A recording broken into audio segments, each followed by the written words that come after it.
Hi students.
I'm going to share my screen.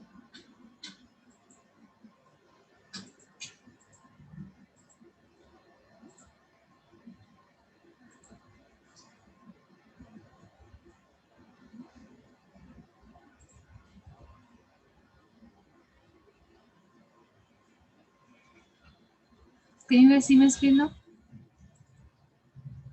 Yes, ma'am. So the next topic in your syllabus is, we covered last time demand and law of demand.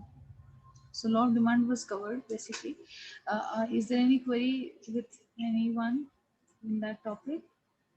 If not, then we can continue with that. किसी को कोई questions MCQ से related है, assignment से related है, तो वो मुझे बता दीजिए, and then I'll just start with the new topic, elasticity of demand.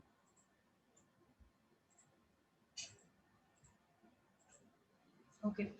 So I'm assuming that everybody is clear with all the assignments thing. Everybody is clear about that MCQ thing also. Whatever we have shared the details in the group yesterday. And the topic law of demand is also clear to everybody.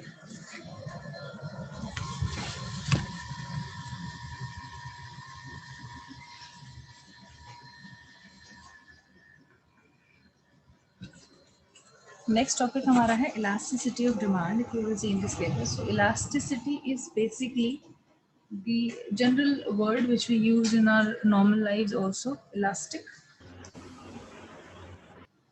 That how the things can be expanded, how the demand will be extend or expand due to the change in several other things like price.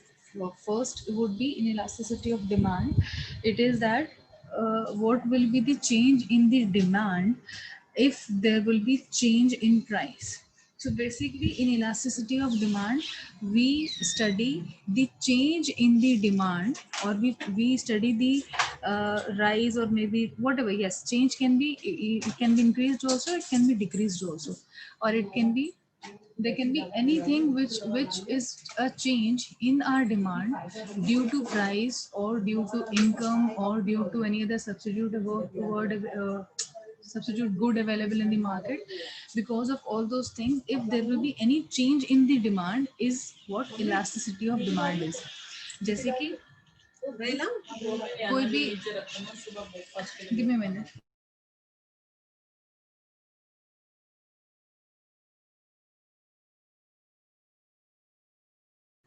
Sorry for the interruption. तो basically क्या होता है कि अगर price, जैसे हमने law of demand ने क्या बोला था, हमें law of demand has suggested that other things other factors being constant, अगर प्राइस इंक्रीज होगा तो डिमांड डिक्रीज होगी और वाइस वर्सा। ये हमने लॉ ऑफ डिमांड में पढ़ा था, बट लॉ ऑफ डिमांड की कुछ अजम्पशंस या एक्सेप्शंस भी थी कि लॉ ऑफ डिमांड यहाँ पर अप्लाई नहीं होता, इंफीरियर गुड्स पर अप्लाई नहीं होता, गिफन गुड्स जो थे इंफीरियर गुड्स और गिफन गुड्स उन पर अप्लाई नहीं होता, या बहुत हाई हाई लग्जरी एंड जो हाई एंड प्रोडक्ट्स होते हैं या लग्जरी प्रोडक्ट्स होते हैं उन पर अप्लाई नहीं होता। There were certain exceptions basically जहाँ पर लॉ ऑफ डिमांड अप्लाई नहीं होता। बेसिक जो हमारी नेसेसिटी है, फॉर एग्जांपल फूड हमारी बेसिक नेसेसिटी है, उस पर लॉ ऑफ डिमांड अप्लाई नहीं होता। मींस कि अगर प्राइस थोड़ा बढ़ भी जाएगा तो हमारी बेसिक जो नेसेसिटी है कि वी आर कंज्यूमिंग से 2 चपाती अ डे और व्हाटएवर, तो that will not change because of the rise in price और व्हाटएवर। तो लॉ ऑफ डिमांड किन दो चीज़ों को कंपैरिजन कर रहा था? प्राइस और डिमांड को कंपैरिजन कर रहा था।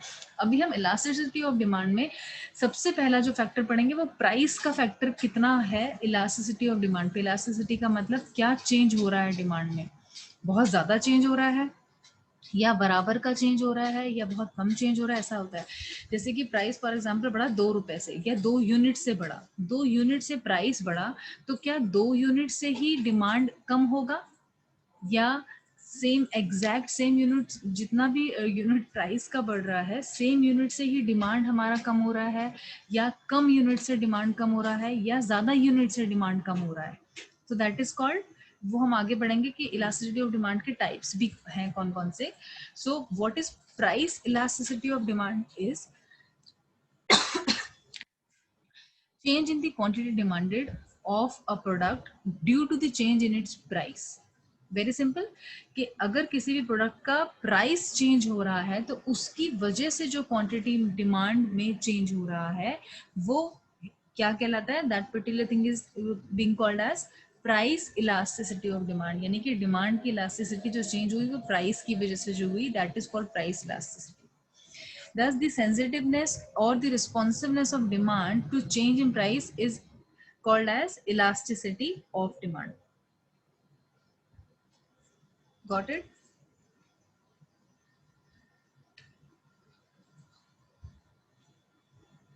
प्राइस इलास्टिसिटी के ये 5 काइंड्स हैं, जैसे कि perfectly elastic, relatively elastic, elasticity of demand equal to utility, relatively inelastic. Elastic एक वर्ड है, एक है इन इलास्टिक, यानी कि यहाँ पर डिमांड चेंज नहीं हो रहा, इन इलास्टिक है demand. Perfectly inelastic demand, ठीक है। तो ये these are the 5 you can say types और kinds of price elasticity of demand. Price elasticity of demand, अब हम इनको एक एक करके पढ़ेंगे। जैसे पहला था हमारा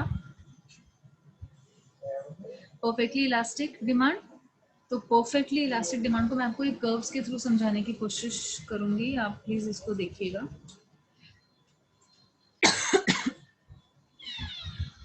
जब भी हम डिमांड इलास्टिसिटी ऑफ डिमांड पढ़ रहे हैं ना, तो जो भी कर्व आएगा वो डिमांड का कर्व होगा, और आप एक एक्सिस पर प्राइस लेंगे, दूसरे एक्सिस पर डिमांड लेंगे, क्वांटिटी डिमांडेड लेंगे। यानी कि जो नीचे वाला एक्सिस है, हॉरिजॉन्टल एक्सिस दिख रहा है एक्स वाला, 0 to x वाला, वहां पर हमने क्वांटिटी डिमांडेड ले लिया और यहाँ पर हमने प्राइस ले लिया, प्राइस जो 0 y एक्सिस पे है। अब demand perfectly elastic demand curve जो है, परफेक्टली इलास्टिक डिमांड कर्व बिल्कुल स्ट्रेट होगा।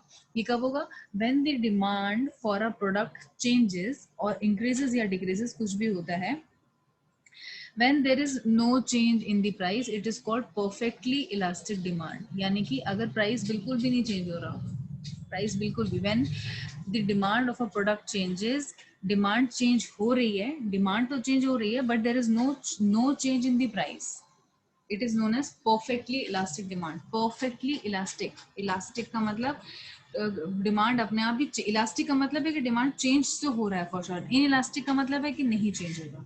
तो परफेक्ट इलास्टिक में कब हुआ कि जो प्राइस का बहुत ज्यादा फैक्टर है ही नहीं और प्राइस बढ़ ही नहीं रहा, कम ही नहीं हो रहा, फिर भी अपने आप ही डिमांड कम या ज्यादा हो रही है। So that basic situation is perfectly elastic demand. इसमें डिमांड का जो है वो बिल्कुल स्ट्रेट रहेगा और हॉरिजॉन्टल रहेगा अगर आप प्राइस को अब वर्टिकल ले रहे हैं तो, ठीक है।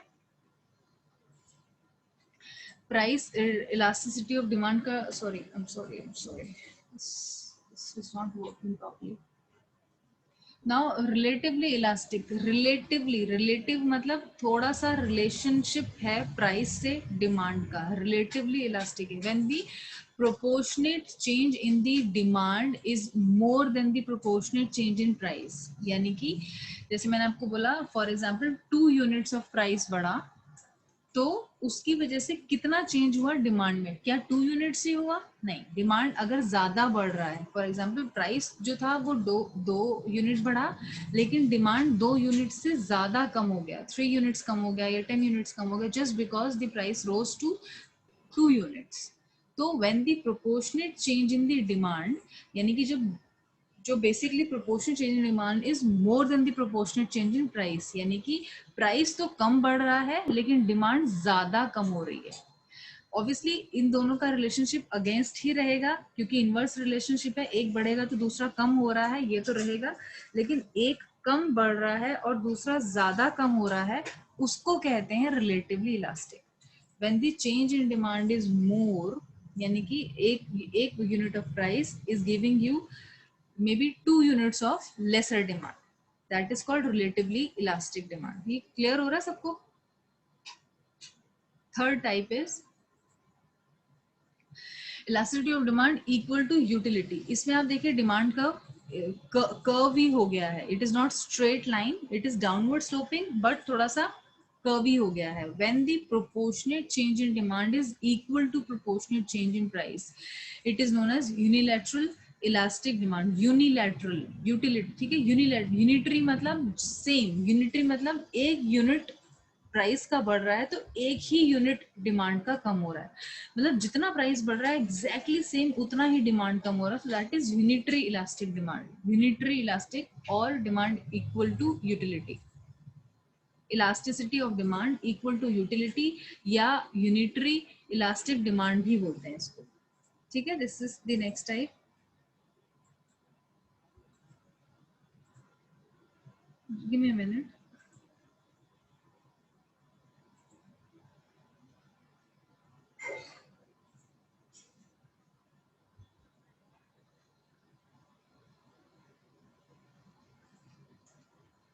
Sorry. Okay, so this is clear. Next type is relatively inelastic demand. अभी तक हम इलास्टिक पढ़ रहे थे कि रिलेटिव इलास्टिक है या यूनिटरी इलास्टिक है या परफेक्ट इलास्टिक है। अब इन इलास्टिसिटी पर हम आ गए हैं। तो इन इलास्टिसिटी में रिलेटिवली इन इलास्टिक है, रिलेटिवली इन इलास्टिक, इसमें थोड़ा सा डाउनवर्ड स्लोपिंग तो देखिए है, डिमांड कर्व डाउनवर्ड स्लोपिंग है बट थोड़ा सा स्ट्रेटन भी है, स्ट्रेटन भी है, more parallel to y axis than x axis. तो ये रिलेटिवली इनइलास्टिक डिमांड कर्व है when the proportionate change in demand is less than the proportionate change in price. आप डिमांड कर्व को इस तरह से याद अगर नहीं भी रख पा रहे हैं कि किस पर्टिकुलर चीज में मैं किस तरह से डिमांड कर्व बनाऊं, डाउनवर्ड स्लोपिंग रहेगा, परफेक्टली इलास्टिक में पैरेलल टू x रहेगा या क्या रहेगा, तो हम इसको इस तरह से भी कर सकते हैं कि when you can take any point on y axis, उसको आप टच करिए और एक नीचे आके हॉरिजॉन्टल पैरेलल जो आप लाइन क्लिक करके उसको नीचे मैच करिए x एक्सिस से। तो और दोबारा दूसरा चीज अगर जैसे हमको ये दिखाना है कि when the proportional change in demand, demand यानी कि एक्स एक्सिस पे जो आ रहा है is lesser than the proportional change in price. तो आप जो y एक्सिस वाला है इसको जब आप दिखाएंगे चेंज, इसमें ज्यादा चेंज करके दिखाइए और डिमांड जो नीचे वाला x है उसमें कम करके दिखाइए। तो आपका जो कर्व आएगा उन दोनों डॉट्स को मैच करके वो इस तरह से आएगा, which will be downward sloping but somehow parallel to x axis, ठीक है। when the proportionate change in the demand is less than the proportionate change in price, यानी कि प्राइस तो हमारा बढ़ा वो तो कम बढ़ा, जैसे सॉरी ज्यादा बढ़ा, जैसे कि प्राइस 2 यूनिट्स बढ़ गया लेकिन हमारा जो डिमांड है वो एक ही यूनिट कम हुआ, यानी कि बहुत ज्यादा प्राइस का इफेक्ट नहीं पड़ा, वहां पर रिलेटिवली इन इलास्टिक है। इन इलास्टिक यानी कि इलास्टिसिटी ऑफ डिमांड जो है उस पर फर्क तो पड़ा, डिमांड पर फर्क पड़ा लेकिन उतना ज्यादा नहीं पड़ा जितना प्राइस बढ़ गया। प्राइस बहुत ज्यादा बढ़ा लेकिन फिर भी लोगों ने डिमांड रखी और थोड़ा कम तो हुई डिमांड बट उतनी ज्यादा कम नहीं हुई जितनी ज्यादा होनी चाहिए थी, क्योंकि प्राइस ज्यादा बढ़ गया लेकिन डिमांड कम हुई है, that is relatively in elastic.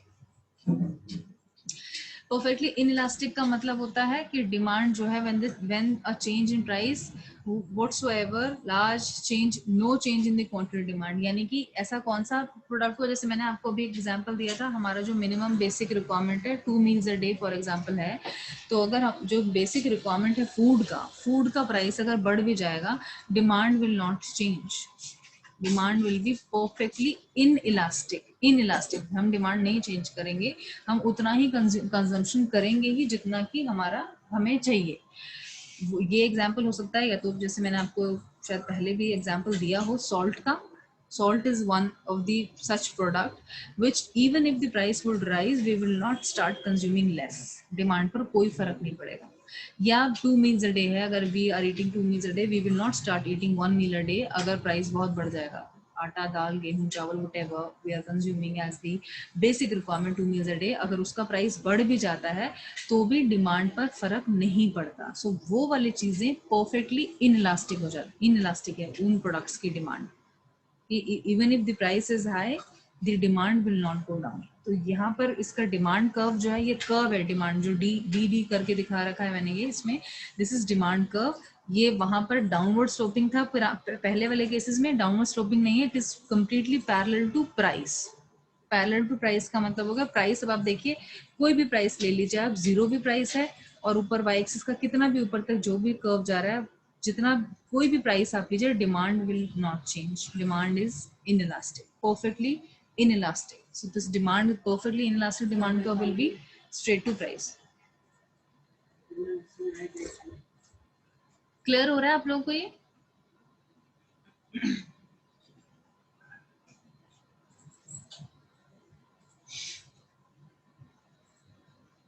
अगर मैंने एक ही डायग्राम में ये पांचों चीजें दिखा दी जो हमने पढ़ा है, perfectly elastic, relatively elastic, unitary हम इसको बोल सकते हैं इलास्टिक, थर्ड जो है रिलेटिवली इनइलास्टिक और perfectly inelastic.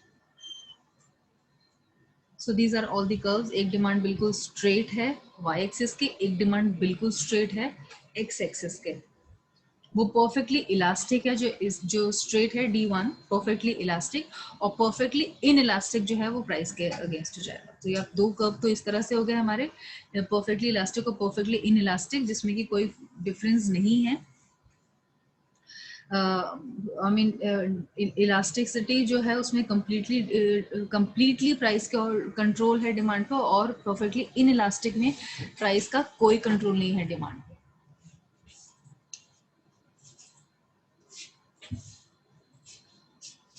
Factors affecting the price, elasticity of demand, ये सारे फैक्टर्स हैं जो हम आप एक तरीके से पॉइंट वाइज एक्सप्लेन भी कर सकते हैं कि these are the factors which are affecting the price elasticity of demand. Price elasticity of demand, nature of the commodity,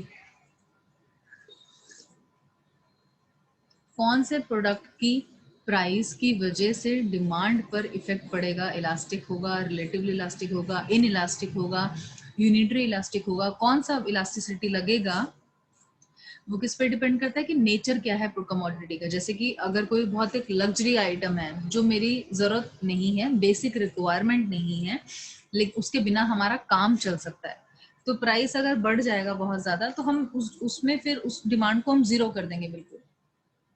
so nature of the commodity it depends. लेकिन वही चीज अगर हमारा बेसिक कंजम्पशन की बात अगर आ जाएगी कि 2 मील्स अ डे वाली बात जैसे आ जाएगी कि बिल्कुल ये तो सर्वाइवल के लिए बिल्कुल नेसेसरी है, नेसेसिटी है हमारा, तो वो नेचर ऑफ कमोडिटी में फिर वो कम्प्लीटली इनइलास्टिक हो जाएगा कि डिमांड नहीं चेंज होगी और चाहे प्राइस कितना भी बढ़ जाए। तो वो नेचर ऑफ कमोडिटी एक पहला फैक्टर हो गया जो डिपेंड करता है कि what kind of the nature is, और what kind of the nature of that commodity, or the good, or the service, or the commodity, or the product we are talking about, उसका क्या nature है, whether it is important or not, demand elasticity उस पर depend करता है। Availability of substitutes, एक ये बहुत बड़ा फैक्टर है। सब्सटीट्यूट क्या होता है? सब्सटीट्यूट्स वो होते हैं प्रोडक्ट्स जो मार्केट में रिलेटिवली सेम नेचर के होते हैं और अवेलेबल होते हैं, सेम नेचर के प्रोडक्ट होते हैं। जैसे तो अगर हमारे पास कोई और सब्सटीट्यूट अवेलेबल है मार्केट में, तो सेम और वो प्राइस उसका चेंज नहीं हो रहा, तो ऑब्वियसली हमारी डिमांड फिर इस पर्टिकुलर प्रोडक्ट के लिए चेंज रहेगी. So availability of, for example Pepsi and Coke are the substitute products. Substitute products हैं ये. तो अगर पेप्सी अपना प्राइस बढ़ाता है, फॉर एग्जांपल पेप्सी की पेट बॉटल है और एक आपके पास कोक की पेट बॉटल एक शॉप में अवेलेबल है, और एक 35 की मिल रही है, एक 40 की मिल रही है, तो we will go for the 35 वाला थिंग. हम उतना ब्रांड लॉयल नहीं है. सपोज पेप्सी और कोक दोनों 35 की पहले आती थी, एक कोई पर्टिकुलर बॉटल, हम पेट बॉटल की अगर बात करें, एंड एक का प्राइस 40 हो गया है, so we always will go, we will just leave that 40 वाला product and we'll go with that substitute of 35 rupees वाला. तो ऑब्वियसली वो 40 वाले का जो डिमांड था वो खत्म हो गई ना. तो फैक्टर क्या क्या फैक्टर उस पर इफेक्ट करा उसकी डिमांड का, मतलब आप समझ रहे हो, ये फैक्टर्स वो हैं कि उस पर्टिकुलर प्रोडक्ट की डिमांड पर कौन सा फैक्टर करा effect. Availability of the substitute, कि मेरे पास कोक एक सब्स्टिट्यूट पड़ा हुआ तो मैं वो बाय कर लूंगी विद द अदर प्राइस. लेकिन अगर मेरे पास अवेलेबल नहीं है सब्स्टिट्यूट, मार्केट में कोई सब्स्टिट्यूट ही नहीं बनता, कोई एक ऐसा प्रोडक्ट हम कंज्यूम करें जिसका कोई और सब्स्टिट्यूट नहीं है, यही हमको लेना ही है अगर हमारी जरूरत है तो, और अगर या तो हम जरूरत नहीं है, वो हमारे पास इतना इंपॉर्टेंट नहीं है कि हम उसको खरीदें, फॉर एग्जांपल लग्जरी आइटम, या फिर अगर सब्स्टिट्यूट अवेलेबल है तो हम दूसरे सब्स्टिट्यूट पे अगर शिफ्ट कर रहे हैं तो उस पर्टिकुलर कमोडिटी की या पर्टिकुलर गुड जिसकी हम बात कर रहे हैं उसकी डिमांड में फॉल आ सकता है. एक ये भी फैक्टर होता है. Variety of uses of the commodity, variety of uses of commodity का मतलब फोन है, जैसे उसके पास बहुत सारे फोन के बहुत सारे यूजेज है. हालांकि फोन जो बना था उसका बेसिक जो यूज है वो यही है कि we would should be able to call somebody, but it is used, this particular commodity, the phone, which is used for, it has got variety of uses now. It has replaced the camera also, it has replaced the torch also, it has replaced to so many things, so many other products also. It has almost replaced to internet access, laptops also. Sometimes we would not go or buy, जैसे कि अभी for example हम लोग ये classes ले रहे हैं, you're conducting these classes, taking these classes through phones also. There are certain people who might be conducting it through laptop also, but there are few people who are using phone as the substitute of laptop or a commodity because it has got the variety of uses. So instead of not just using a phone for the phone calls, you're using it as the replacement of laptop also. So somehow the demand of laptop has also decreased because of the availability of the variety of uses of the other commodity which is available in the market. Got it? So demand of other things which are there like laptop or so many other things is also affected with the availability of phone. Although phone is not substitute, it is not substitute of laptop or any other product. That is why availability of substitute में मैंने आपको इसका example नहीं दिया, but variety of uses of commodity में. ठीक है. Postponement मतलब होता है कि there are so many things which, for example, I would want to buy. जैसे I have money to buy some product and I have got the wish also to buy some product, but मैंने अपनी ही wish से उस particular चीज को postpone किया हुआ कि मैं अभी इस साल नहीं लूंगी, मैं नेक्स्ट ईयर लूंगी. For example if I am going to buy some very luxury item, say I am going to buy a BMW, मेरे पास पैसा भी है, BMW comes for 50 lakhs, so मेरे पास 50 lakhs आज की डेट में है भी, and I really want to buy a BMW also, but I myself or the consumer or the customer available in the market have postponed it because of some reasons. चाहे उनकी अपनी कोई भी मर्जी है या किसी भी वजह से उन्होंने उस पर्टिकुलर चीज को पोस्टपोन किया हुआ है परचेज करने के लिए. यानी कि मार्केट में डिमांड, हमने पढ़ा था कि डिमांड तब हम कंज्यूम, जब हम अज्यूम करेंगे कि एक पर्सन के पास विश भी है, डिजायर भी है और उसके पास परचेजिंग पावर भी है, बट वो फिर भी नहीं खरीद रहा है. That is basically one of the factor which is affecting demand. मतलब उसके पास सब कुछ है लेकिन उसने पोस्टपोन कर रखा है. This becomes the factor that demand will not take. Influence of habits, ये भी एक फैक्टर है बहुत बड़ा. इन्फ्लुएंस ऑफ हैबिट क्या, कि पहले सपोज मेरी एक हैबिट थी that I used to, for example we used to consume, say I used to consume, I used to smoke early, for example. एक महीने लास्ट मंथ मैं एक प्रोडक्ट का डिमांड करती थी, जो मेरा डिमांड था कि I used to smoke a lot, I used to drink a lot, whatever. Now मैं किसी से इन्फ्लुएंस होके अपनी एक बैड हैबिट को मैंने चेंज करना चाहा कि मैं ये गंदी आदत जो भी है मैं ये छोड़ दूंगी. ठीक है. तो वो किसी के इन्फ्लुएंस में आके, मे बी अपने पेरेंट्स के इन्फ्लुएंस में आके या अपने फ्रेंड्स के इन्फ्लुएंस में आके, आई have decided that I will change this habit. So I have changed this habit. Now I will not smoke. Earlier I was good. I was good customer of the smoking, जो भी है cigarette companies or something. But now because of the influence of my habits, I have decided not to demand that product. I can buy that product, and I even want to buy that product. But now because of the influence, में आकर के से क्या, if I'm changing the habits or if any consumer is changing the habit for not to consume any XYZ product, कोई भी product को market में है, so that will also affect, this also becomes one of the factor which will be affecting price elasticity of demand. The examples आप चाहें तो दे भी सकते हैं, because I have already told you that whenever we are studying economics, we will have to relate anything and everything with our personal lives. मैं जो भी example आपको देती हूँ, ये मैं खुद रियल टाइम एग्जांपल्स हमारी जो रूटीन डेली के लाइफ में होता है, मैं वो आपको दे रही हूँ, पर्सनल एक्सपीरियंसेस से देती हूँ सारी चीजें. पर्सनल एक्सपीरियंसेस का मतलब जो आप अपने आसपास की दुनिया में देख रहे हैं, रियल टाइम जो हो रहा है. I am not giving you completely bookish knowledge.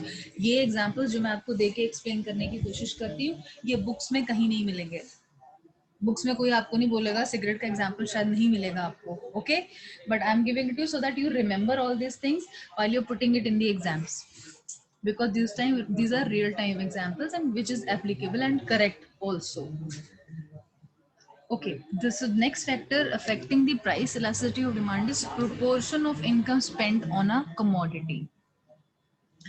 अच्छा, एक proportion क्या होता है? Proportion is some part of income, proportion of income, some part of income spent on a commodity. जैसे कि पहले मेरी इनकम होती थी 1 लाख रुपीस, उसका मैं 10% सोचती थी कि मैं इस पर्टिकुलर प्रोडक्ट में लगाऊंगी, 10% ऑफ माई इनकम. अब मेरी इनकम अगर बढ़ गई तो 10% ऑफ माई इंक्रीज इनकम मैं उस पर लगाऊंगी, तो यानी कि मैं शायद डिमांड ज्यादा कर सकूंगी. कई बहुत सारी चीजें ऐसी होती हैं कि बहुत सारे कंज्यूमर्स हैं, they just think that okay this percent of the income of mine I will be spending on my fun. For example कि हम लोग, मैं घूमने जाऊंगी, I will be putting in 10% of my income on travel, ये मेरा budget है. तो आज मैं अगर लाख रुपए कमाती हूँ तो 10% मैंने सोचा है कि मैं ट्रैवल पे इन्वेस्ट करूंगी या अपना कुछ भी अदर चीज पे इन्वेस्ट करूंगी, वट एवर कमोडिटी पर मैंने डिसाइड करा हुआ है. और आज मैं 1.5 लाख रुपए कमाती हूँ तो मैं 10 की जगह 15,000 रुपए मेरे पास है स्पेंड करने के लिए, because I have decided a proportion of income spend to be spend on a commodity. Okay, तो पहले मैं 10,000 रुपए इन्वेस्ट कर पा रही थी, अब मेरा बिकॉज इनकम बढ़ गया या whatever proportion of income I have decided to spend, या मैंने खुद ही 1 लाख की जगह, 1 लाख ही मेरी इनकम है, उसमें से मैंने खुद सोच लिया कि अब मैं 10 की जगह 20% अपना इनकम इस पर इन्वेस्ट करूंगी, क्योंकि शायद मैंने अपना कहीं और पैसा बचा लिया, maybe because of some bad habit I have saved some money and I have planned to invest this amount in something else, कि मैंने अपना प्रोपोर्शन बढ़ा दिया कि मैं इस कमोडिटी को maybe some healthy products, healthy food खाने के लिए मैंने सोच लिया कि मैं बैड हैबिट तो गिव अप करूंगी, इससे जितना पैसा अपना लगा रही हूँ एक मंथ में वेस्ट कर रही हूँ, उस पैसे को बचा के अब मैं हेल्दी फूड हैबिट्स पर आई विल स्विच. तो that particular healthy food habits पर अब मैं शिफ्ट हो गई हूँ, तो मेरा वो भी पर्टिकुलर फैक्टर बन गया डिमांड इंक्रीज करने का उस पर्टिकुलर चीज को. या बहुत बार ऐसा हो सकता है कि वी इसका वाइस वर्सा भी आप ले सकते हैं कि अगर कोई person because of some depression, because of anything ही और she wants to switch to that drug thing या may be bad habit, cigarettes और ड्रिंकिंग और व्हाटएवर, तो वो वहां से वहां शिफ्ट कर रहा है, that will also be affecting the demand of that particular commodity. चाहे तो वो पर्सन नेगेटिव वे में स्विच कर रहा है या पॉजिटिव वे में स्विच कर रहा है, डिमांड इफेक्ट करेगी, या तो कम होगी डिमांड या ज्यादा होगी, दो ही चीजें हैं इसमें. रेंज ऑफ प्राइसेस, प्राइस तो ऑफ कोर्स ये है ही कि अगर कोई भी प्रोडक्ट के बहुत सारे प्राइसेस अवेलेबल हैं और डिफरेंट मॉडल्स हैं, सपोज एक आईफोन है, जैसे iPhone is the same product but there are different models giving you different ranges of price with the different you can say a range of available options in that. ऐसा नहीं है कि जो phone which is of like 50,000 available in the market, same company का same ही वो phone ही है, प्रोडक्ट भी सेम ही है, but that is there for you for 2 lakh rupees. So वो रेंज ऑफ प्राइसेस भी है. इफ यू थिंक दैट 50,000 वाला product will be able to suffice your requirement, जो आपकी रिक्वायरमेंट है, रिक्वायरमेंट क्या है आपकी, कि मुझे 10 फंक्शंस चाहिए, वो 10 फंक्शंस आपको 50,000 वाले में मिल रहा है, so you would not go for 2 lakh वाला। 2 लाख वाला शायद आपको स्टोरेज बहुत ज्यादा दे रहा हो, बट आपके पास उतना स्टोरेज का जरूरत ही नहीं है आपको, तो you can always go for the other product which is available. So range of prices is also one of the important factor which is affecting the price elasticity of demand. Clear हो गया? These are all the factors. में किसी को कुछ question है तो बताइए। कोई फैक्टर नहीं समझ आया कि ये फैक्टर कैसे डिफेक्ट कर रहा है, तो मैं आपको एग्जांपल देके और समझाऊं। क्लियर है ये? Income groups, sorry, income groups का मतलब हुआ कि जो भी एक पर्टिकुलर इनकम ग्रुप में मैं पहले आती थी, for example I was earning 12 lakhs per annum, तो मेरी इस इनकम की वजह से कुछ प्रोडक्ट्स को मैं डिमांड किया करती थी, लेकिन अब मैं 12 की जगह 20 lakhs अगर अर्न करती हूँ तो मैं अब शायद इंफीरियर गुड्स को डिमांड नहीं करूँ, अब मैं शायद थोड़ा और लग्जरी गुड्स को डिमांड करने की कोशिश करूँ। जैसा होता है हमारे पास कि अगर हम लो इनकम ग्रुप से होते हैं तो हम बहुत ज़्यादा ब्रांडेड प्रोडक्ट्स की तरफ नहीं जाना चाहते, या हम अपना बेसिक रिक्वायरमेंट को फुलफिल करने की कोशिश करें। The moment we switch ourself to some better income group, या हम अच्छा कमाने लगते हैं, so we just then think about the luxury also, तो हम फिर छोटे प्रोडक्ट्स को ना वो करके हमारा taste will switch to some other luxury या बेटर प्रोडक्ट्स। तो इनकम ग्रुप इज ऑल्सो, या income of the consumer is also one of the factor which is affecting the price elasticity of demand. कि price अगर, क्योंकि अगर मेरी income बढ़ गई तो फिर मैं कौन से प्रोडक्ट्स खरीदूंगी, फिर मैं बड़े हुए प्राइस के प्रोडक्ट्स खरीदूंगी, ना कि मैं कम प्राइस वाले प्रोडक्ट्स खरीदूंगी। ऐसा होता है बहुत बार। There are so many rich people, what they do is just to show off. There are people in the market, there are consumers in the market who just buy the product only to maintain some status. For example, you and I would not, may not be part of that example, but for example, there is a lady called Neeta Ambani. She uses some products and she buys some product, and she's ready to buy the product, any product which she uses for her personal use. She would want to use any product which is of the highest price in the world, just to show the status कि I'm the richest woman, or I'm the wife of the richest woman or man or whatever. So I will be using this particular device, say a phone she uses, and this is the real time example also. The phone she uses is not at all available as a product in the market to any other consumer in the world. So the product she is using is actually उन्होंने वो, ये income group से आया ये particular चीज की factor जो effect कर रहा है कि कुछ लोग सिर्फ स्टेटस की वजह से महंगी चीजों को ही खरीदते हैं, या खरीदते ही तब है जब वो महंगी होती हैं, वो सेल में कभी नहीं खरीदते। सेल से वो चीज कभी नहीं खरीदेंगे क्योंकि वो प्राइस कम हो गया। वो जो बिल्कुल फ्रेश लॉन्च हुआ, देयर आर सर्टेन पीपल, आपने देखा होगा शायद आपके आसपास ग्रुप में भी हूँ, जैसे ही एप्पल कोई अपना न्यू फोन लॉन्च करता है वो तभी खरीदते हैं उसको, so that they can tell people, देखो जी मैंने तो फर्स्ट डे जिस दिन लॉन्च हुआ उस दिन अपना ये प्रोडक्ट ले लिया and I bought it for 3 lakhs rupees और 2 lakhs rupees. They feel pleasure to tell that. तो वो इनकम ग्रुप की बात होती है। ये वाला चीज कोई एक पर्सन जो कि अपना लाइवलीहुड या अपना बेसिक रिक्वायरमेंट को मैच करने की कोशिश कर रहा है वो ये नहीं करेगा। So that becomes that कि अगर मेरा इनकम उस लेवल का हो चुका है that I am the most richest person among the most richest person among this world or whatever in this world, so मेरा फिर जो डिमांड होगा वो डिपेंड करेगा कि मैं कौन से प्रोडक्ट्स को डिमांड करूंगी। तो वहां पर लॉ ऑफ डिमांड फेल हो जाएगा। अगर प्राइस बढ़ेगा तो ही मेरी डिमांड बढ़ रही है, अगर प्राइस कम होगा किसी प्रोडक्ट का तो मैं खरीदूंगी नहीं। क्यों? Because I am the richest person, why would I go for the inferior goods. Okay, income group is that. Elements of time के ऊपर भी डिपेंड करता है।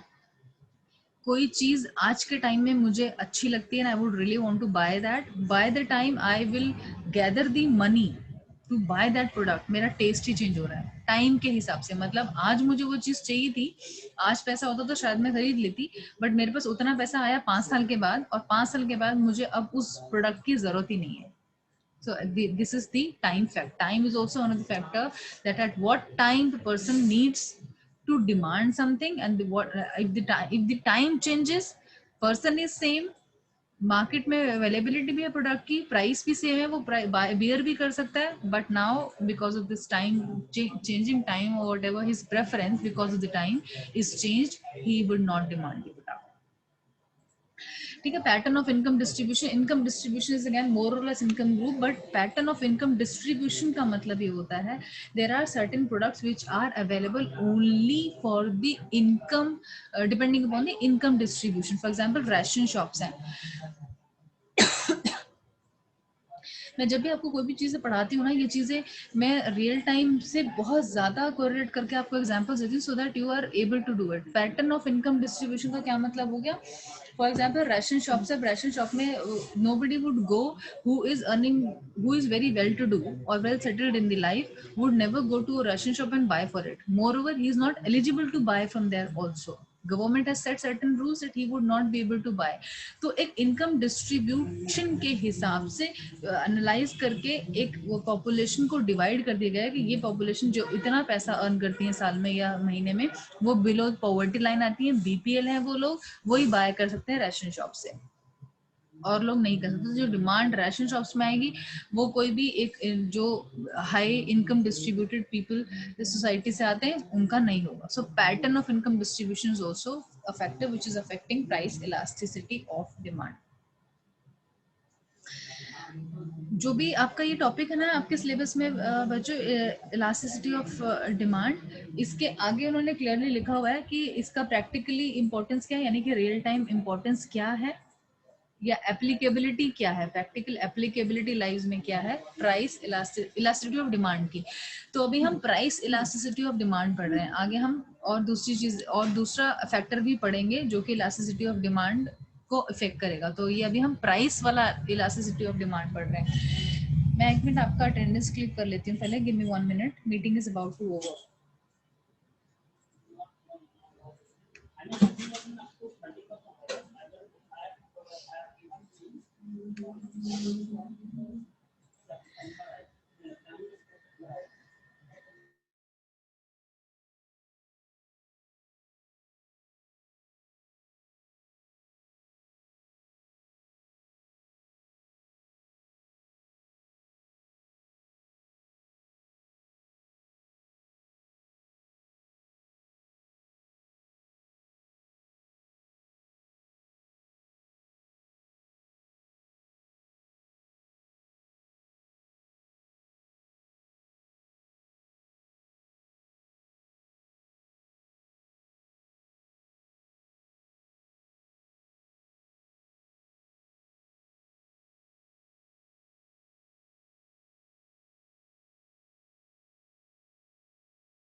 Practical importance of the concept of price elasticity of demand. Just 1 minute is left in the meeting. We will cover in the next class from here.